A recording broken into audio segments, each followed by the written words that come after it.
bersih karang dan bleaching gigi. Tapi kenapa pakai ETSA, cairan untuk karang Kak dan bleaching? Bersih karang gigi 250, bleaching gigi 300.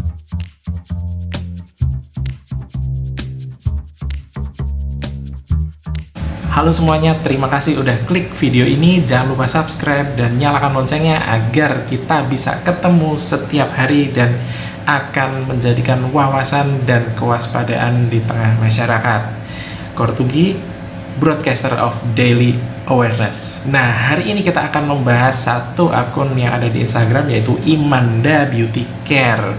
Face and skin treatment, hair treatment, body treatment, dental treatment, infus, injek, rias since 3 September 2018. Rupanya habis merayakan hari jadinya yang ke-2 tahun. Jadi ini adalah spesial dari Kortugi, persembahan Kortugi untuk Imanda Beauty Care. Di hari jadinya yang kedua kita akan review gratis. Oke, spesial nih ya, hadiah buat Imanda Beauty Care. Ini di sini WA-nya udah ada, udah dicantumkan. Siapa tahu ingin udah bosan dengan gigi yang sehat-sehatan terus, jadi pengen sakit-sakitan, silahkan nanti datang di WA dulu, janjian dulu, saya mau ngerusakin gigi nih gitu. Jadi nanti sama si mbak salonnya nanti akan dibantu untuk ngerusakin gigimu gitu. Oke, langsung aja kita lihat postingannya yang luar biasa. Oke, ya, treatment today. Oke, tangan tanpa pelindungan ya, treatment today. Oke, next. Ini ngapain nih? Gusinya ternyata meradang di sini. Nggak tahu nih, kayaknya ada karang gigi ya, ada karang gigi di sini. Tambal vinir, nambal gigi harganya berapa Kak? Kita lihat nih, kita lihat ya. Apakah dijawab? 150 sampai 200 ribu ya. Apakah teman-teman menganggap harga ini murah? Lebih murah di dokter, makanya orang-orang memilih layanan seperti ini. 150.000 sampai 200.000 untuk menambal yang nggak proper seperti itu termasuk mahal. Padahal kalau di dokter gigi pakai BPJS gratis, udah proper gratis pula. Ini di tukang salon 150 sampai 200.000. Mungkin itu bukan jumlah yang banyak buat kamu, tapi untuk perawatan yang nggak proper seperti ini, atau bahkan tidak memiliki kompetensi, tidak sesuai dengan keilmuan, itu termasuk mahal. Itu buang-buang duit. Karena nggak cuma buang-buang duit aja sih, karena nanti kalau udah ada efek negatif ya pasti nambah dong. Nggak cuma 150-200 aja selesai sampai situ, bisa jadi nambah gitu, karena harus perawatan ini itu, kemudian ada terjadi efek samping yang serius, dan harus akhirnya ujung-ujungnya ke dokter gigi juga. Kak, hilangin karang gigi berapa? 250. 250.000 untuk ngilangin karang gigi di tukang salon. Di dokter gigi 250.000 itu ada juga ya seharga segitu gitu loh. Jadi jangan dikira ini adalah alternatif karena perawatan di dokter gigi mahal. Nyatanya mereka yang nggak proper seperti ini itu menerapkan tarif yang hampir sama atau bahkan sama seperti tarifnya dokter gigi. Tapi dasarnya masyarakat adalah persepsi bahwa di dokter gigi selalu mahal. Maka di tukang salon pun kalau misalkan itu ditarik 250, 300, 350, itu anggapannya di dokter pasti lebih mahal dari itu. Enggak. Sekali lagi, BPJS scaling gratis dan proper pula. Ya. Nah, tuh.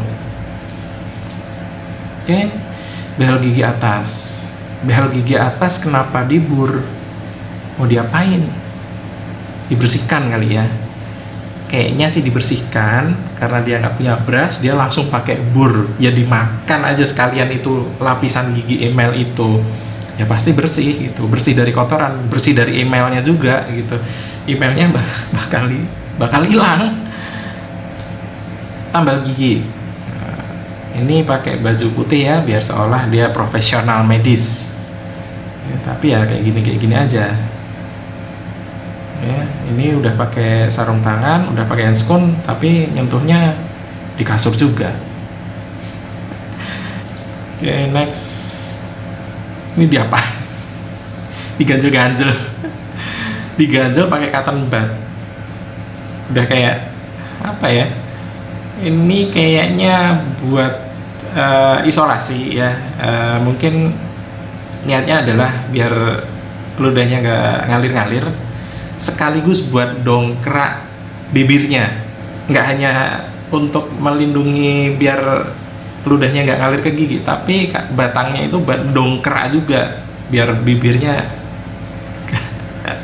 nggak turun. Ini dongkrak dari cotton bud tapi untuk gigi bawah. Oh, ternyata menerima home care juga. Jadi datang ke rumah pelanggannya, kemudian dia dikerjakan gigi kelinci. Jadi ini satu bentuk tukang gigi keliling zaman digital ya. Jadi dia bisa dipanggil, kemudian mengerjakan apa yang diminta pelanggan. Misalkan bikin gigi kelinci, dia bikin langsung di rumahnya gitu. Tambal gigi. Nah, yang disinarin lidahnya lagi. Ini dia pakai instrumen seadanya. Jadi emang instrumennya juga nggak proper, bukan instrumen tambal. Tambal veneer. Ini di etsa dulu kayaknya. Etsanya ujungnya patah tadi kayaknya. Jadi dipaksain pakai etsa tanpa. Oh, ini tambal veneer. Ini sebenarnya gigi palsu ya. Jadi veneer itu kan sesuatu yang melapisi gigi asli ya. Tadi giginya ompong terus tiba-tiba ada, itu bukan veneer lagi, itu gigi palsu. Dan dia menempelkan gigi palsunya, ditempelkan ke gigi sebelahnya secara permanen. Makanya dia pakai sinar gitu. Kemudian yang ompong tadi jadilah terisi oleh gigi palsunya. Itu yang dibilang adalah tambal veneer, padahal nggak ada veneer-veneernya sama sekali. Jadi para tukang salon ini kalau yang namanya ngerjain gigi depan ya, entah itu ompong dijadikan ada, entah itu lubang kemudian dijadikan utuh, itu semua ditembak, semua namanya veneer gitu. Jadi istilah veneer ini sedikit diperluas ya oleh mereka ya. Padahal veneer itu artinya adalah lapisan tipis yang melapisi gigi gitu. Sebenarnya kalau kita bicara di kedokteran gigi, veneer adalah lapisan tipis yang melapisi gigi. Tapi kalau kita bicara tentang furniture ya, di istilah orang mebel itu veneer beda lagi, karena veneer adalah lapisan tipis yang melapisi papan kayu gitu. Full veneer, extra wet plus diamond. Saya lihat sendiri hasilnya. Rapikah itu? Padahal veneer itu sebenarnya memperbaiki kerusakan agar jadi baik lagi, memperbaiki susunan gigi yang nggak rapi kemudian jadi rapi lagi, memperbaiki bentuk gigi yang nggak normal dibikin normal lagi. Nah, kalau ini veneernya justru memperlihatkan bahwa justru karena ada veneernya kemudian jadi giginya kelihatan nggak rapi, bentuknya nggak karu-karuan, nggak sama, putihnya juga putih nggak natural. Jadi apa yang diperbaiki, ya kan? Ini justru merusak apa yang sudah baik. Next. Oke, nah ini dia membersihkan karang gigi tapi pakai bahan untuk nambal gigi. Artinya dia nggak punya alat scaler.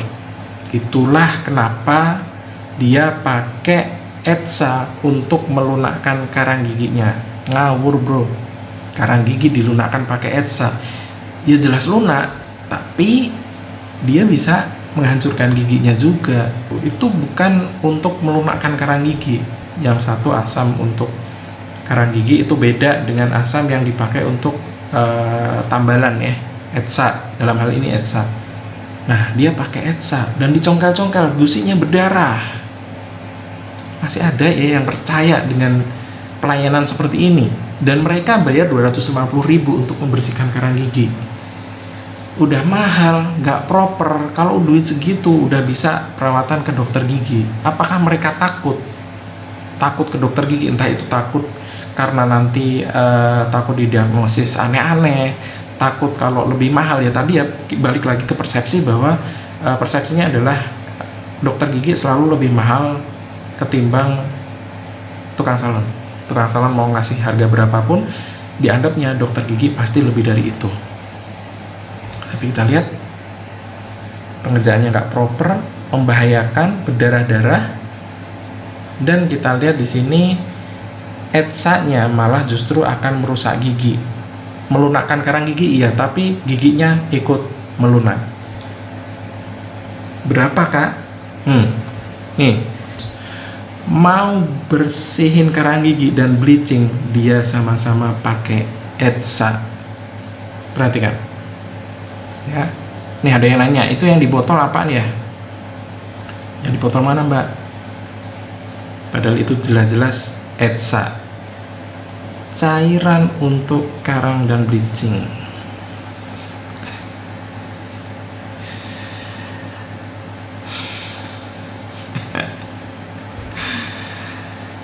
Aduh, masyarakat dibodohi oleh orang yang benar-benar bodoh. Bersih karang gigi, ya oke. Masih pakai ETSA. Bersih karang gigi, membersihkan karang gigi pakai ETSA. Kita lihat di sini, jadi ada beauty care, ada perawatan gigi. Izin untuk salon beda, izin untuk perawatan gigi beda. Gak mungkin itu izinnya dalam satu perizinan. Gitu.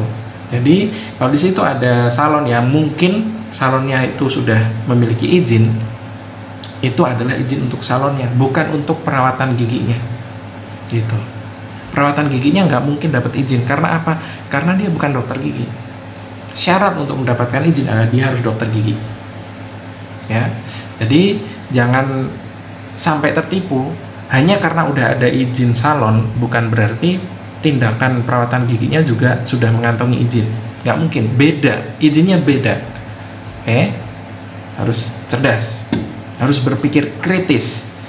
Teman-teman harus berpikir kritis. Itu bukan berarti nunggu kritis dulu baru berpikir, ya. Jadi harus berpikir kritis itu ya kritis berpikir di awal. Servis gigi, dikiranya mulut orang itu radio diservis. Mindsetnya memang tukang itu kayak gitu ya. Jadi kalau dokter itu adalah merawat, ya. Kalau tukang itu lebih ke menangani barang-barang, benda-benda mati. Jadi kalau diperbaiki ya artinya diservis gitu. Ya sebenarnya servis itu nggak hanya di benda mati aja, tapi manusia juga bisa diservis gitu. Misalnya ada cewek menservis pacarnya gitu kan bisa. Oke, itu aja, daripada kelamaan nanti malah jadi darah tinggi semua, bawaannya pengen marah mulu dengan melihat lebih banyak lagi postingan dari Imanda Beauty Care. Jadi silakan dicek sendiri. Semoga yang kita jelaskan tadi itu sudah cukup mewakili bahwa tindakan kedokteran gigi di tukang salon itu tidak lebih dari sekedar tipuan tukang salonnya, atau mungkin bukan tipuan, dia nggak berniat menipu, tapi memang taunya yang salah itu, kemudian dia memberitahukan sesuatu yang salah itu ke masyarakat dan masyarakat percaya. Oke, sekian, jumpa lagi, bye.